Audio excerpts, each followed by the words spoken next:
Rules are meant to be broken. It's a notion that is romanticized by some, and others, like me, couldn't disagree more.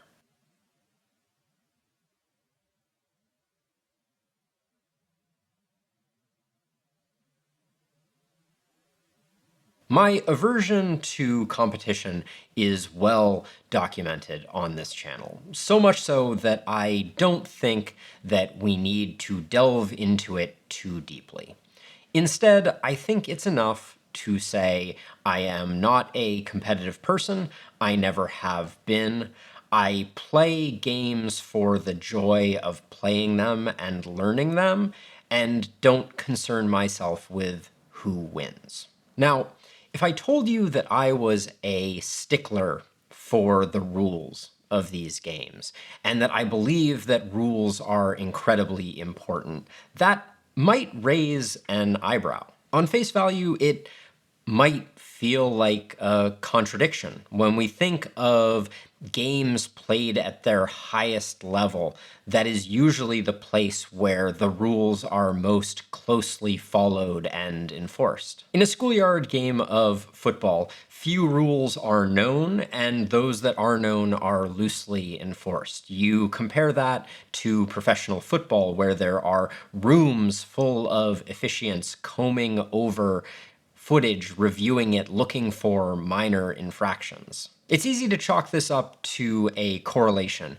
between competitiveness and the importance of rule following, but I disagree. I'd argue instead that as the stakes raise in these games, the opportunity and incentive for abuse raises with it, and the value of rules becomes more obvious as a result. The way I phrased that last part was careful and deliberate, I hope, because the idea is not that the value of rules is mutable.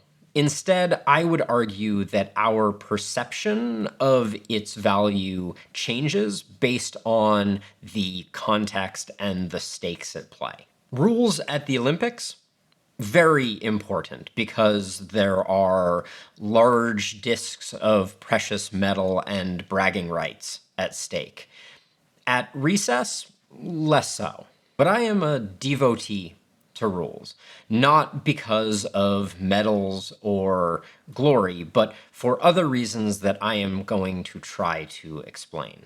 For the purposes of this conversation, we're going to stick to the rules of games.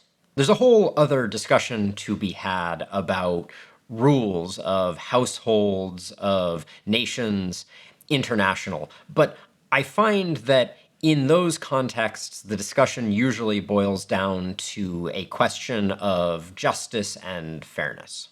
The rules of games, on the other hand, are a bit different because the reality is that without rules, there is no game. A game is nothing more than a set of rules and perhaps some tailor-made props. If you strip away the rules of checkers and the Olympics, they're strangely not that dissimilar, except checkers has more discs and they are made of a less precious material. Every aspect of a game's fun, pacing, simplicity, or complexity can be traced directly back to the rules of that game. A single rule can completely ruin a game or elevate it to a whole new level. And this is where my reverence for rules is primarily derived from.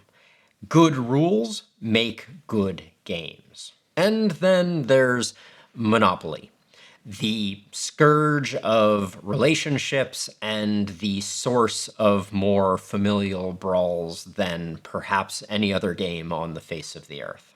But in its awfulness, Monopoly might actually help to make my point. You see, few people play Monopoly by its rules. In a survey conducted by Hasbro, they found that 70% of people almost don't play Monopoly by the rules that are written on the box or in the manual. And you can count me among the confidently incorrect when it comes to the rules of Monopoly. I was shocked to find that when you land on a property and decline to buy it, that property is supposed to go up for auction to the highest bidder. And even though you declined buying it, you are welcome to bid. Or that free parking doesn't come with a payday of the contributions of all of your opponents.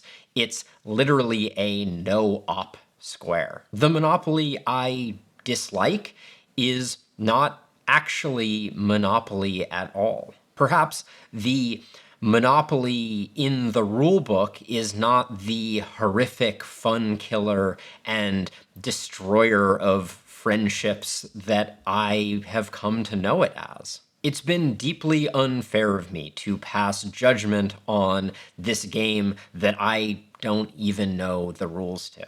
This discussion so far might have you wondering how I feel about house rules, as a quick aside. And I will say that I like them with a rather large asterisk that we are about to discuss. Good rules are clear and specific. Ambiguity and edge cases are the bane of fun in my experience, and house rules have a tendency to create ambiguity and invite edge cases onto the battlefield. This gets down to the anatomy of a good rule. A good rule is binary and easily measurable. In Scrabble, you have to arrange a set of 7 letters into a word that in some way touches or interlocks with tiles already placed on its board. But what is a word? It seems like a funny question, but the creators of Scrabble anticipated this and said that before players begin a game of Scrabble, they need to agree on a dictionary, which is the set of words that will be considered admissible for play. They made the assessment of if a word is a word or not a word a binary decision. You look it up in the dictionary that you have agreed upon, and you know immediately and can move on with the game.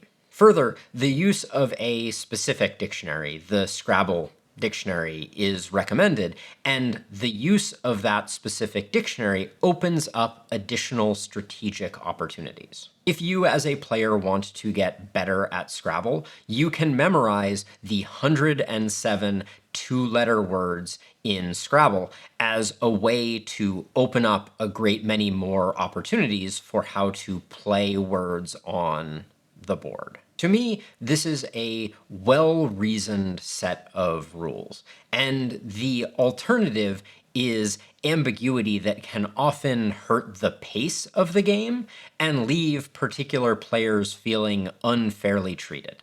And this, more than anything, is why, as a not particularly competitive person, I absolutely love rules. Rules and clarity around them is my armor against a competitive person feeling as if I took advantage. Win or lose, the fact that there was clarity, an absence of ambiguity in the interpretation of the rules, means that my opponent has no reason to feel indignant about the outcome. And in understanding the rules, I have the opportunity to engage with the game, to learn to play the game, to improve at the game, to develop strategies around that set of rules. If the rules are ambiguous or in flux, that opportunity is lost to me. And the chances that 20 minutes into a game, you find out that you and your opponent have been playing different games is at times almost assured. The art form of creating a good game is almost entirely encapsulated in the creation of clear, concise, and well-reasoned rules. From my experience, it is incredibly difficult to create a good rule set. It is so easy to leave ambiguity and edge cases that are alienating to new players. But the story of that journey and the game that was born out of it is going to be the topic for a whole other video. For now, I hope that I've justified how I can be not particularly competitive and very, very invested in the rules of games. But that's about it for me. Thank you for hanging out, and I hope to see you next time. Bye.